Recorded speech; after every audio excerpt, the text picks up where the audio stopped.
Hello, it's Randi Rhodes. Here's a clip from our show, and go to randyrhodes.com for the whole thing and a podcast. Buy a stinking podcast. Mary had a little man. The fall. We believe that all men are created equal. To the magnificent mosaic that is America. From radio beacon to radio beacon. I have a dream today. Change has come to America. Believe me. Knock, knock. Who's there? It's a figment of your imagination. Randi Rhodes Show. Turn up your mind. That's not a slur. That's a psychological fact. People like him are about him. And we see this not only with the North Korean leader, but with all the people he surrounded himself for most of his life who are now recognized as criminals. As long as they stay loyal to him, he loves them. As soon as they challenge him, as soon as they disagree, then they're terrible people, which he has said about each of these folks. So, of course, it means nothing. He never loved him. He only used him. And if he's not useful to him, then he stops loving him. That's part of the essential emptiness of Donald Trump. He doesn't have real relationships with people. Maybe his personal family, we don't know about that. But you can see that he discards anyone who doesn't fit his personal needs, which makes him unable to really relate to our allies as well as our enemies.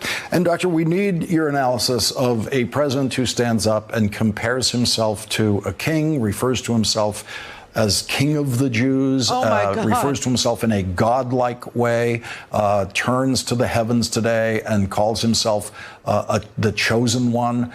What is that? What is that? Well, it's obviously grandiosity, but I want to make clear that there are a lot of grandiose people. There are a lot of people who are narcissistic. Donald Trump goes way beyond that. There is a fundamental way in which, as I said, he's empty. There's something fundamentally different about him from normal people. It's a psychotic-like state. The more you press him, the more you see how disorganized and empty he is, the more he flies into a disorganized rage. So, yeah. And by the way, in terms of being God, he also made several what you might call Freudian slips during the interview today. He kept mixing up who he was and who the country was. Right. He said, I have the best economy. I, not the country. I defeated the caliphate. It's not just a slip of the tongue. He really doesn't get it. He thinks of himself as a dictator, and it's all him, and no one else really matters. That's exactly the point. It's exactly what I've been saying. And you know, I knew it when he started using entire populations as props. Entire populations to cast stereotypical Trump thoughts on, you know, and this latest one with a country that is surrounded by, let's say, less than friendly neighbors, okay?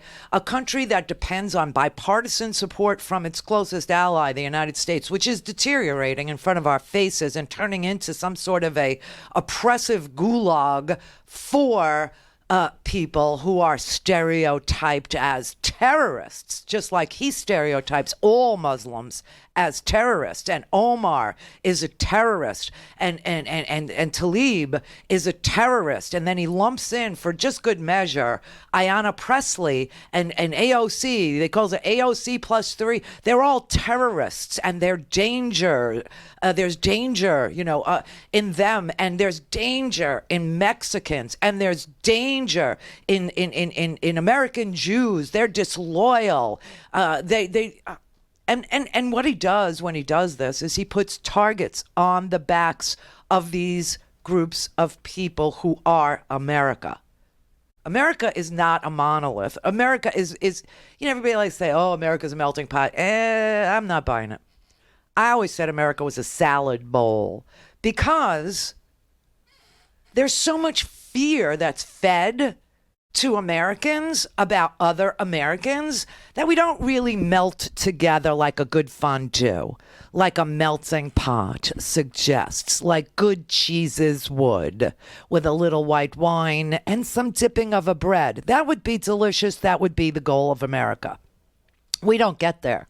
We don't get there, and we haven't gotten there yet because of the bigotry and prejudice and hatred that comes from on high to keep us at each other's throats so they can steal from us. Okay? So I always say America's a salad bowl.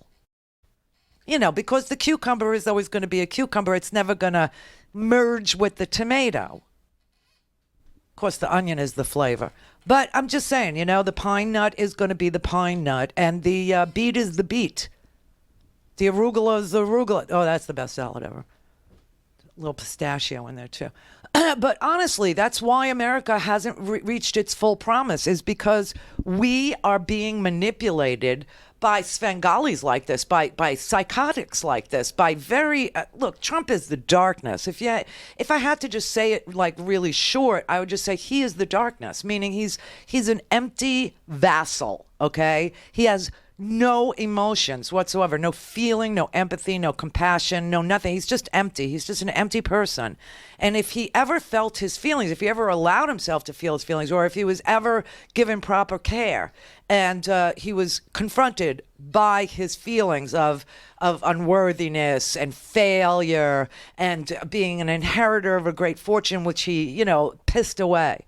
If he ever had to confront who he really is, he would break and shatter like the psychotic that he is. He would have a complete and utter break with reality. He could not handle feeling his feelings. In that way, addicts have much more promise than Donald Trump does, because addicts are literally trying to keep themselves from feeling their feelings, but they have them. Donald Trump goes one better. He doesn't have them.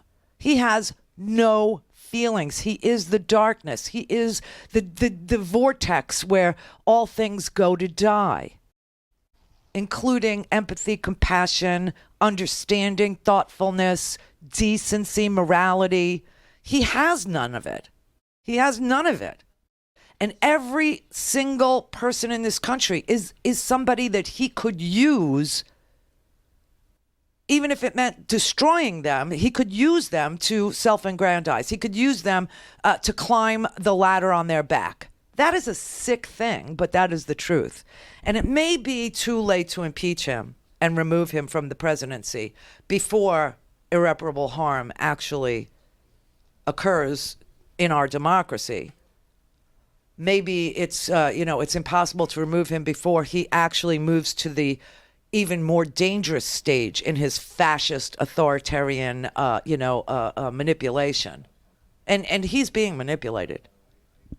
Now, some people are going as far as to say who is manipulating him. I mean, it's just an amazing set of sound bites from last night, because people are literally outraged by the amount of people that he has stereotyped and directed hatred towards. I mean, there's nary an American left. There's hardly anybody left that he hasn't destroyed. From the coal miners to American Jews, obviously, Mexicans, Hondurans, Salvadorans, they're all part of him. They're all gang members. All of them. African Americans, they're all suspect. Every last one of them is suspect, including the Central Park Five, where DNA evidence proved that they did not do it. He still calls for the death penalty because he suspects that they had something to do with it. This is very sick and dangerous. Go